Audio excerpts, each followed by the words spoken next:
اللہ تعالیٰ اس لیے بچوں کو بھی دنیا سے لے جاتا ہے، بڑوں کو بھی لے جاتا ہے، موت پر اس کارخانے کی بنیاد رکھی گئی ہے۔ اگر اس کی کوئی عمر مقرر کر دی جاتی تو وہ سارا قانون ہی بالکل ناکام ہو جاتا جس پر یہ کارخانہ بنایا گیا ہے۔ پھر تو طے ہو جاتا کہ 15 سال تو نہیں آنی، 20 سال تو نہیں آنی، 25 سال تو نہیں آنی۔ تو اس وجہ سے موت تو آئے گی، بچے کو بھی آئے گی، بڑے کو بھی آئے گی۔ اس کو اللہ تعالیٰ نے ایسے ہی رکھا ہے۔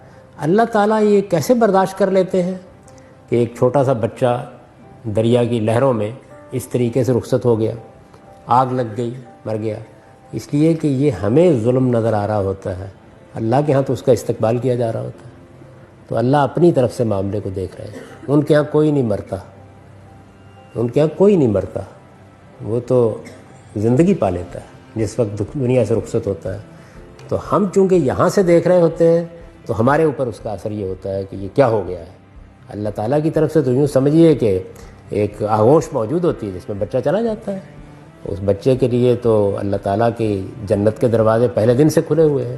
تو اس لیے اللہ تعالیٰ اپنے اس قانون کے تحت زندگی موت کے فیصلے کر رہے ہیں۔